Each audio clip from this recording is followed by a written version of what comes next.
education policy aims at building a global best education system, and this will be rooted in Indian ethos, because we know that India has got the best culture. So, and it has to be aligned with certain principles, and then definitely India will be moving into a global superpower, knowledge superpower.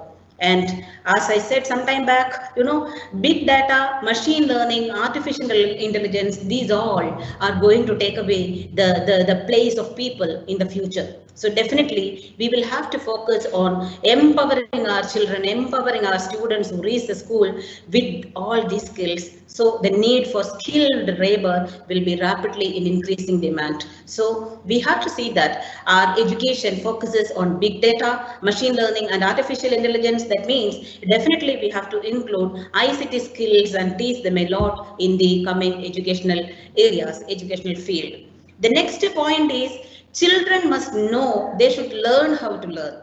So the present, as per the present system, what is happening is children, whatever the teachers are teaching in the classroom, they just mug up, they just by heart, they just write the questions, what they find in the question paper, they just write the answers and they score some mark. But that is not the way we are supposed to teach the children, because we need to see that the education what we give, the content what we give has less content in it, and it gives an opportunity for the children to think wide, to solve their problems, to think critically, to be creative and very innovative. So, and we should also take care that highest quality education, regardless of social and economic background, will be attained by every student, every child in the country. And we know that in the present education system, there is a gap existing. What we want to, what is the objective and what is the outcome? Both has a much of a difference. So the objective is something, but the learning outcome is something else. But we need to focus. There's a dire necessity for us to focus on the outcome-based learning as far as the national education policy is. And as we know, national education policy also focuses much more on the part of teachers, because we know that teachers are the most respected and most essential members of the society, because they make the next generation. So the most noble profession in the world, which makes all other profession, is the teacher job. So we need to empower our teachers, and we need to help them do their job as effectively as possible. As far as school education is concerned, there are several areas which we need to focus as per the NEP 2020. So the points are, early childhood care and education, foundational literacy and numeracy, which we already heard some topics, curtailing of dropouts and ensuring universal access. This also we had a talk, because the questions were asked and the answers were given. And the next point comes is curriculum and pedagogy in schools. Teachers, we have already talked about that teachers have to be empowered and they have to be familiarized, and equitable and inclusive education should be provided to everybody. Efficient resourcing and the governance through school complexes has to be done. And after all, the regulation and accreditation of the school education also has to be done, because every one of us, if there is a monitoring system, will take care that it all goes well. So definitely these are the points what are mentioned in the national education policy. So when we come to the early childhood care and education, as Chris sir has already said, we had a discussion on it that by the year 20 and 30, universal provisioning of quality early childhood development will be done. So by the year 2030, now this is 2020. So by next another 10 years, there will be a situation that India will have a situation where all children who are entering the grade 1 are school ready. That is why the early childhood care and education is given a lot of importance in the NEP. And as we said, it is activity based, it is discovery based, it is playway based, it is multifaceted, it is flexible, it's multi-level. It's not that content is given to the children through stuffed into the minds of the children. As I said, these all points we had discussed: Anganwadis, pre-primary schools, standalone pre-primary schools. These all have a lot to do. But when we think of as a principal of a CBSE school, I can tell that if the people are viewing this from the CBSE sector or from the ICSE sector or even from the state board syllabi, now the schools, most of the schools of pre-primary sector, And all what we need to do is we need to change our thinking a little bit according to the NEP, that every child, gets a pleasure kind of learning, not a pressure learning. That's what we have to do at the early childhood care and education. But for this, the teachers have to be specially trained. It's not that, that is what we were discussing. The teachers are the most important aspect, most important assets, most important part. So the teachers have to be trained how to deal this. So, we should have an ECCE qualified teacher. No matter, we can give a lot of empowerment to the teachers who are present in our system itself. We need not take them away, but we can talk to them, we can convince them, we can train them what are they supposed to do at the pre-primary level or at the Anganwadi level as per the NEP.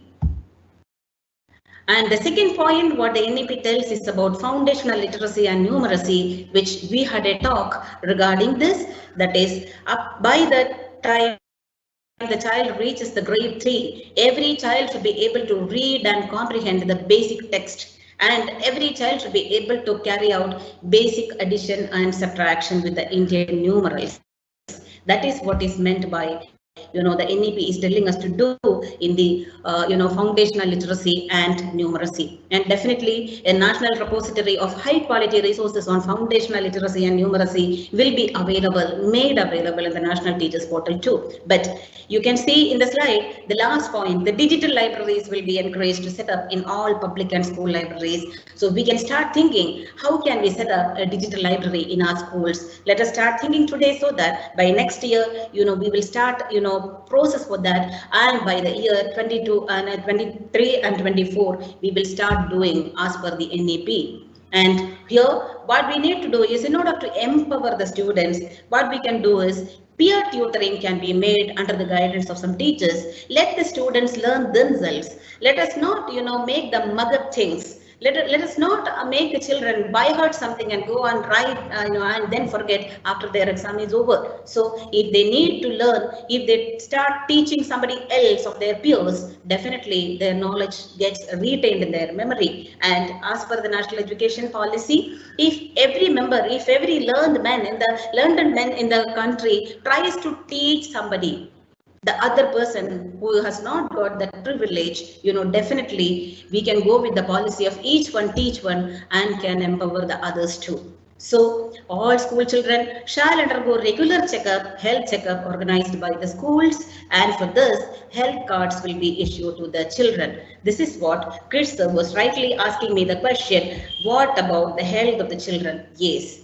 And here comes the next point, what is mentioned in the National Education Policy, curtailing dropout. How can we do this? How can we curtail the dropouts? That is something very important which we need to discuss and deliberate. And, we need to take care that 100% gross enrollment ratio will be there in preschool by the time the school reaches 2035. So the first initiative is to provide effective and efficient infrastructure so that all students will have a safe environment in the schools to learn throughout, right from the KG, right from the pre-primary, right from the Anganwadi. There should be very good infrastructural facilities and conducive environment in the schools that children will be retained and they will feel like coming to the school and learning in the school. And when we talk about, there should be counselors recruited, or school complexes will be trained social workers and teachers who will be continuously working with students and their parents to travel through and connect with communities. And furthermore, if at all still there are any dropouts, there is nothing to fear, there is nothing to worry, because the nation is going to empower the National Institute of Open Schooling, which is NIOS, which will be expanded and strengthened for meeting the learning needs of young people who did not get a chance to study in the regular school. And the fourth point in the NEP is the curriculum and basic pedagogy in schools. And we know that pedagogy is something which has to be very creative. How creative a teacher is, that much creative a student will be. And why each school why do the parents say that this school is not good, that school is good? It is not the institutional difference, but it is the people difference. The teachers adopt a different way. There the teachers adopt a different way. Here the teachers adopt a different way. So that whatever it is, ultimately we have to think that it is not the institution. It is not the institution is known by the product it brings out. So the students coming out of the institution have to be fit for the world, for the future existence. So we should provide them holistic education, integrated education, inclusive education, enjoyable education, and engaging education. If we need to do all this, definitely we need to think of creative pedagogy. If there is creative pedagogy, only the school curriculum will have a new design. So as per the new education policy, the national education policy, the framework goes like this: 5 plus 3 plus 3 plus 4. And 5 is nothing but the preparatory stage, that is 3 years play school and 1 and 2 classes, grades 1 and 2. Next, preparatory stage of 3 to 5, 4 and 5, 3, 4 and 5. Then comes grade 6, 7 and 8, and then the high school stage, the secondary stage, which contains classes 9 to 12. So this is the new design of the curriculum or the school setup what we are going to have.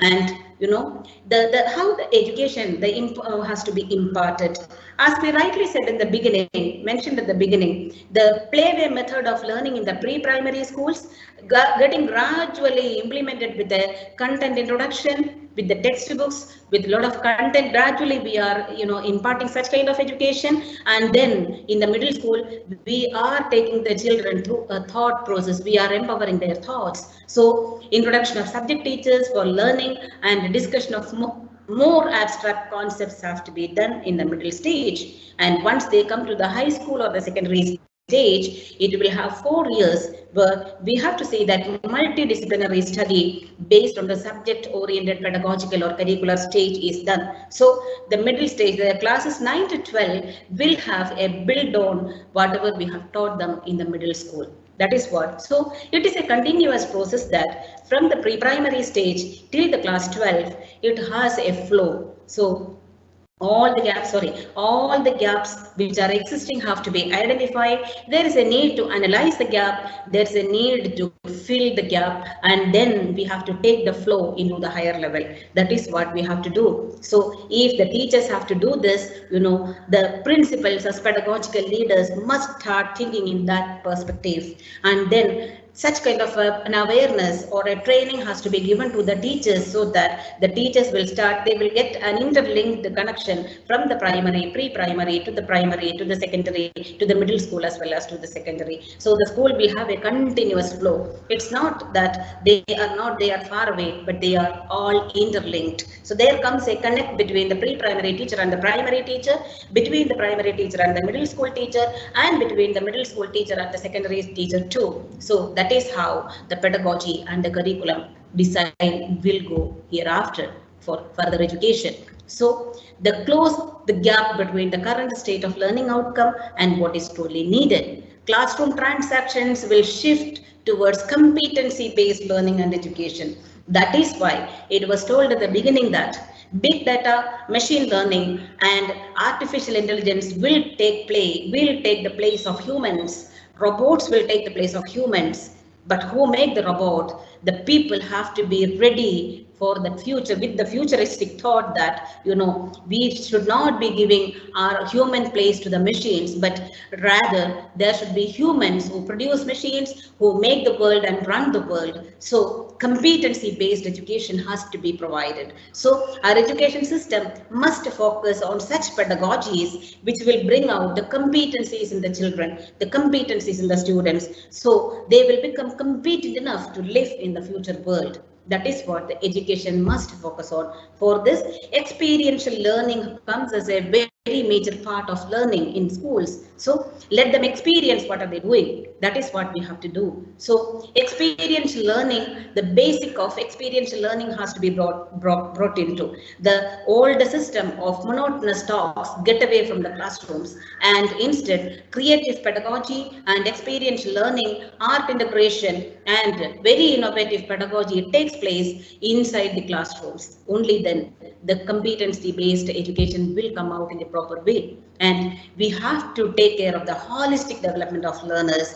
That is what, in the first question, Swamiji was asking about life skills. Yes, not alone that we have to make them develop all these skills, all these competencies, but our children should be able to face the challenges they come across. So the life skills have to be taught to them. The life, we cannot teach life skills, but we can imbibe, we can inculcate values and life skills in them so that they are not disheartened at certain failures. They are not disheartened at certain challenges. They are equally becoming a strong personalities who are able to face the challenges of the world too. So, holistic education, and, the children will have a wide choice of subjects as per the national education policy. So once the national education policy gets implemented, the government will be bringing, a lot of changes so that choice of subjects will be there for children, and the extracurricular, co-curricular, and, all curricular subjects will intermingle. There is no separation between arts and humanities and sciences and academic streams and vocational streams and everything.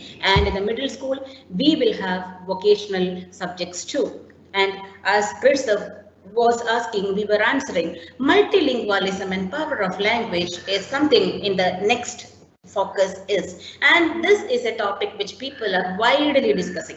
There is a whole lot of wide discussions happening about multilingualism, but the focus of NEP is on multilingualism is that India, as a country having different languages spoken by people at different parts of the country, children should be proficient enough, they should be good enough to understand and comprehend the different languages too. That is why it is told that, multilingualism can be empowered. So a 3-language formula can be implemented. Even now we have a 3-language formula, but then why to worry? There is no much worries. Any policy when comes into existence, when comes into implementation part, people will have a lot of criticism. But let us be very positive rather than finding out what is the negative in that. Let us think what is positive in that and how can we go ahead. Definitely the critical points have to be brought to the notice of the people concerned, but we should find ways and measures how can we go ahead successfully in this. And when we talk about, that is what we were talking, the teachers will be encouraged to use a bilingual approach. This we have already discussed, so I'm not going to talk further on it.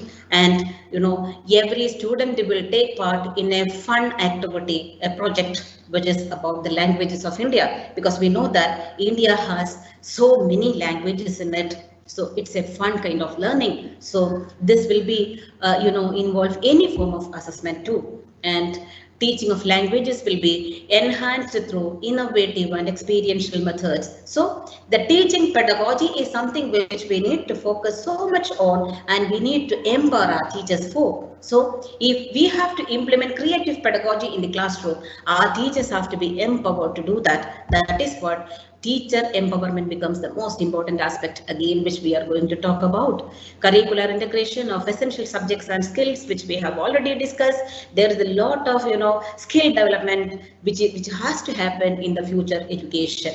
So mathematics and pedagogical aspects, mathematics, I said in the beginning itself, up to the age, grade 3. The children should be able to do the basic operations in mathematics. That is the way we need to give emphasis to mathematics and languages, and then bring them, empower them and bring them forward. So, and then when we talk about the National Curriculum Framework, the NEP, the National Education Policy 2020, talk about the National Curriculum Framework also. The NCF 2005 will be revisited, and it will be, it may take, though it is told that by the end of 2020 the revised NCF will be coming out. Let us expect a little more time, because when something is brought out, a lot of discussions and deliberations must happen, and it has to come foolproof. So definitely, we can expect in another year the NCF will be revisited and it will be updated. So, and hence for every 5 years the NCF will be revisited too. And the next most important aspect is national textbooks with local flavor, local content has to be encouraged. So even though we are in different syllabi, different curriculum, the content which is local, the aspects or the matters which is happening, the incidents and the events which is happening in the locality plays a major role. So the children must be aware about the local content also, equally the national level content also. So the textbooks should have local content also along with national content. That's it. That is the change it is going to happen. So essential core materials have to be there, supplementary materials have to be provided, and the NCERT and SCERT will be taking care of all this. And student assessment will be transformed. Student assessment will be, students will become a part of assessment. That is what is going to happen. In the present education scenario, what happens is the teacher gives the question, the child finds the answers. Why can't we think out of the box? Why can't we ask the children to, make questions, let them frame questions so that they will have answers, ready-made answers with them. They will explore where the answer lies, what answer can come out, what question can I make. So the children will become, they will also become a part of the assessment. So lot of higher order thinking skills will have to be developed, critical thinking has to be developed, and conceptual clarity has to be provided too. So, the cracking the entrance examination and such kind of things have to be devoided, because education system has to be set in such a way that the children, by the time he passes out class 12, will be ready to face any kind of entrance examination. That should be the way our education system, we, the people in the education scenario, have to change. That is what NEP tells us. So the guidelines will be definitely provided by the NCERT. We need not worry so much, because for everything, this is just an introductory part. The MHRD has brought out the guidelines or the national education policy, but it doesn't mean that it's going to be implemented tomorrow or today. We'll have to understand it. We will have to start thinking on it. We will have to think of ways and measures, and then we have to think how can we implement this, and then only comes the implementation part. So, maybe a transformation in the assessment system by the year 22-23. This is 2021. 21-22 is there, 22-23. Maybe a transformation in the assessment system will come then. And definitely there will be tests at the grade level, the state level examinations at the grade 3, grade 5, grade 8, etc. But it is not a public examination which is going to happen as a system, a board examination result, but it is only for the developmental purpose of the school. That is what NEP tells us. And the NTA, National Testing Agency, as of now, even now, National Testing Agency is acting as the entrance examination body. It will continue to be so too. So board exams will be encouraging holistic development. So, there will be individualized interest, and board exams will be made easier for the students, because content will be reduced. If we have to give a content conceptualized learning, more abstract learning, definitely the content has to be reduced. When content is reduced only, children will get the opportunities to deliberate and think over and learn by themselves. So content will be reduced, and so itself the board examinations will also have a change in that. That is what NEP tells us. So semester system, annual modular board exams may be developed. That is, instead of giving the whole lot of examination at a stretch, there may be multiple choice questions once and descriptive type questions another. And examination, curriculum will focus on modular state. That is, simple modules will be developed, or we will even go to semester systems, not as a whole year content learning, lot of content once for all. And gifted students or special students will be separately empowered. There will be a lot of clubs and circles. There will be science circles, math circles, performance circle, chess circle, like that. A lot of circles will be developed, and these all for developing the competencies in children. Olympiads and competitions will be there. And these all will be involved in a phased manner. Smart classroom will be there. Even now we have classroom, smart classroom. But dear viewers, let me ask you one thing. A smart classroom is not a classroom which has a digital board in it. A smart classroom becomes smart when smart people are there in that. So the teacher and the children in the classroom have to become smart. But then digital boards and digital technology will be improved a lot, because ICT skills is one of the most important 21st century skills which our children must have. So lot of resources and collaborations must happen as far as ICT is concerned. Teachers part we have already discussed, because teachers they form the most important part of the school system or the educational system, and their service, their deployment and everything has to be taken care of, because they are the most important assets, as we said.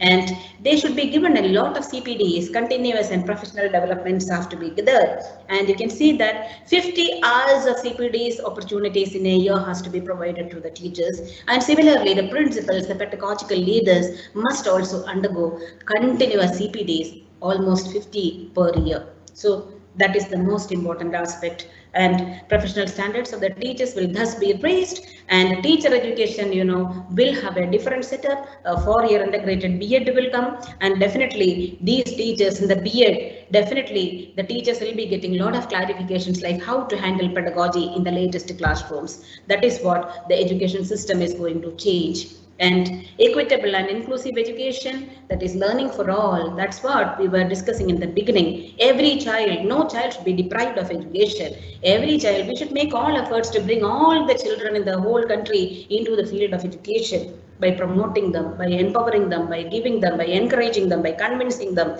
by giving them opportunities, by giving them facilities. And socially and economically disadvantaged group will be taken care of. SEDGE is nothing but the socially and economically disadvantaged groups. They will be given extra care of. And when we talk about the efficient resourcing and effective governing through school complexes or clusters, we know that school complexes and clusters will be established across the complex and across the country, and these complexes will start sharing the teachers. They will start supporting the other schools. Thus, every school will help the other schools to become lot and empower and exist as strong pillars in the field of education. That is what the National Education Policy is telling us. And finally, the National Education Policy is telling us that with the implementation of all this, every school will raise its standard, but there should be some standard setting and accreditation for school education. As I said some time back, every one of us, we are human beings, and definitely we need somebody to monitor us. So definitely there will be a standard accreditation process for the school education. And then that will be the best part, that we will have a check, like what are we supposed to do and how are we supposed to do, and we will ourselves get become aware that we need to maintain the standard, because existing with this kind of changes in the education system needs a lot of innovation and a lot of creativity. So the survival, as I said in the beginning, survival of the fittest, as how our teachers are undergoing a process of survival of the fittest through these online classes. Here comes educational institutions who does the best will survive the best. That is what is going to happen. So, and moreover, the Department of School Education, which is the apex state level body in school education, will be responsible for the overall monitoring and policy making. So we need to take care that we provide the best education in the field as educators in the field of education. Education should not be a commercialized process. We should stop it, and we should also take care that MHRD shall prepare in consultation with the state government, central government, CBSE, NCERT, and everybody. The MHRD will prepare a regulatory framework, and the RTE Act 2009 will be reviewed to enable this policy and to ensure that all students shall have free and compulsory access to high quality and equitable schooling. The policy will be implemented in a phased manner. It's not that everything is going to be done together and it is going to be made as a mess, but there will be timelines and a plan for review. And in the decade of 2030-40, the entire policy will be in an operational mode, following which another comprehensive review will be undertaken. But if in 2030-40, if the policy has to be completely in the operational mode, we have to start thinking today. That is what we have to do.